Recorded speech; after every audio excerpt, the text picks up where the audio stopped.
सभी साथियों को नमस्कार। जितने भी साथी मुझे सुन पा रहे हैं या देख पा रहे हैं, मैं सभी को नमस्कार करता हूं।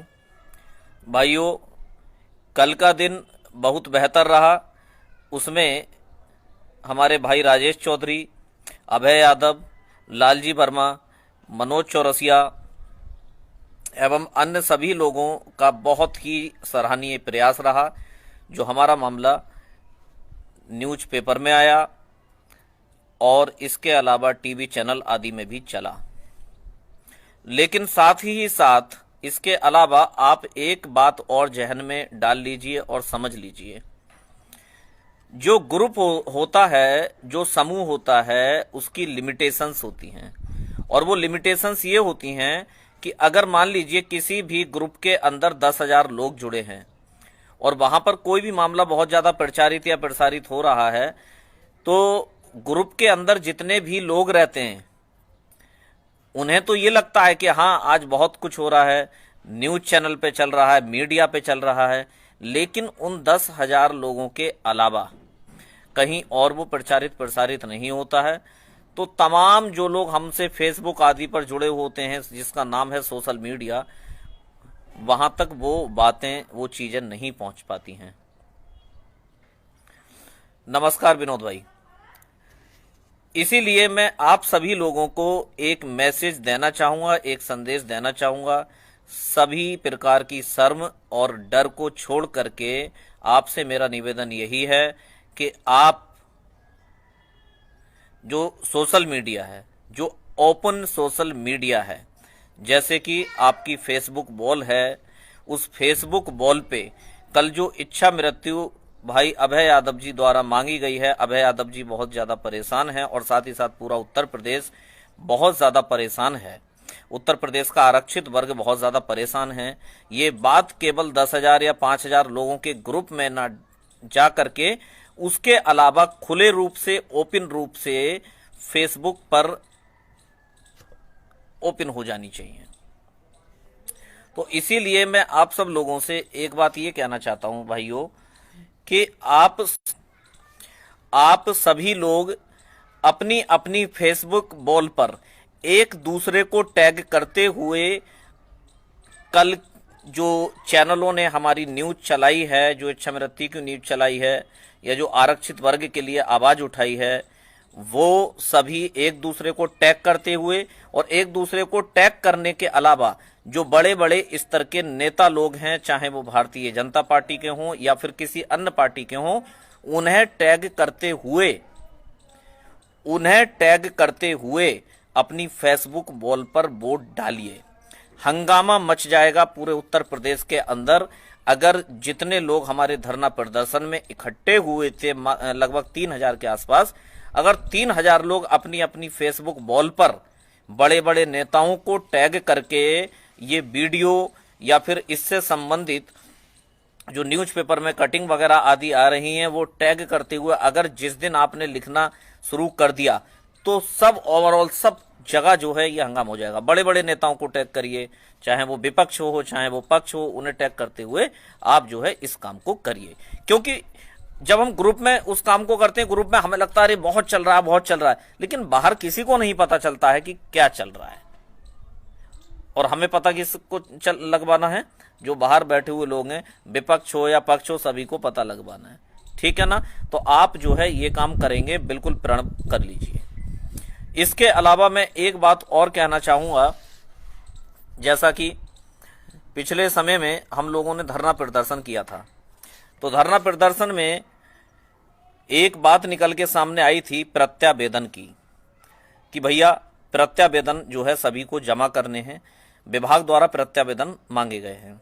उसके बाद जब धरना प्रदर्शन खत्म हुआ, मेरे पास कई तमाम लोगों के जो फोन आए, भैया आपने जो है प्रत्यावेदन की बात करी थी, हम लोगों को झूठ बोल करके बुला लिया, झूठ बोल करके बुला लिया, हमें ऐसे कैसे बुला लिया आपने, प्रत्यावेदन करके बुला लिया, वरना हम नहीं आते। ठीक है, मैंने नहीं बुलाया, वो सब जो भी था वो सब लोग जानते हैं वो क्या था, क्या चीजें थी, और सभी जानते हैं कि इसीलिए धरना प्रदर्शन इतना रहा भी। लेकिन कुछ लोगों की राजनीति के कारण वो धरना प्रदर्शन हमारा असफल हुआ। ठीक है, उस चीज को छोड़िए, लेकिन दूर दूर तक हमारी आवाज पहुंची, इस बात को कहने में भी कोई गुरेज नहीं है। अब एक प्रश्न उठता है उसके बाद। नमस्कार उदय भाई, एक प्रश्न ये उठता है कि वहां पर विभाग द्वारा प्रत्यावेदन मांगे गए थे, आप सभी लोग जानते हैं। विभाग में हमारे प्रत्यावेदन पहुंचे थे, ये भी आप सब लोग जानते हैं। ठीक, तो जब विभाग से संबंधित अधिकारी वहां इको गार्डन के अंदर पहुंचे थे, उन्होंने ये कहा था कि इन प्रत्यावेदनों का मैं जवाब कितने दिन में दे दूंगा। क्या कहा था, कितने दिन में इनका जवाब दे दूंगा? 20 दिन के अंदर में इसका जवाब आप लोगों को दे दूंगा। अब जो हमारा नेतृत्व कर रहे हैं भाइयों, जो लोग हमारा नेतृत्व कर रहे हैं, मेरी उनसे गुजारिश है वो SCRT ऑफिस के अंदर एक बार जाएं, तो उनसे पूछें कि जो आपके द्वारा प्रत्यावेदन हम लोगों से मांगे गए थे, उन प्रत्यावेदनों का क्या हुआ, उन प्रत्यावेदनों का जवाब आपने क्यों नहीं दिया, किसका कर्तव्य है ये जाना चाहिए। मेरी सभी लोगों से, जो भी हमारे नेतृत्व कर रहे हैं, उन सभी लोगों से मेरी एक गुजारिश है, ये बिल्कुल ना सोचें कि इससे क्या होगा। कुछ लोग कहते हैं अरे वो तो सरकार की कठपुतली है, उससे क्या होगा। गलत बात, वो सरकार की कठपुतली है, किसी की भी कठपुतली है, हम लोगों को वहां जाना बेहद आवश्यक है।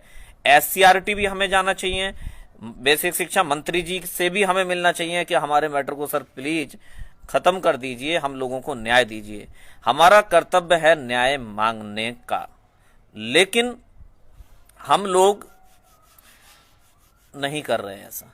हमें करना चाहिए, हमारा कर्तव्य है। आप थर्ड काउंसलिंग वालों को देखिए, थर्ड काउंसलिंग वालों से कह दिया था मंत्री महोदय ने कि हमारे यहाँ थर्ड काउंसलिंग का कोई भी मामला नहीं होगा, थर्ड काउंसलिंग अब नहीं कराएंगे, लेकिन वो लोग लगे रहे, SCRT ऑफिस जाते रहे, बेसिक शिक्षा मंत्री जी के पास बार बार जाते रहे, अंत में जो है उन्हें सफलता मिलने वाली है।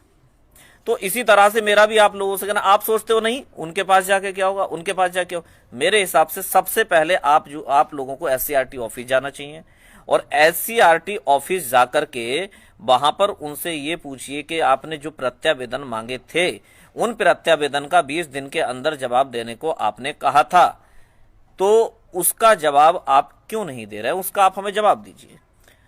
अब वो क्या जवाब आता है उनकी ओर से, वो देखने वाली बात है। आप लोग प्रयास अवश्य करें। इसके अलावा आप लोग वहां भी जाए, बेसिक शिक्षा मंत्री जी से भी मिले।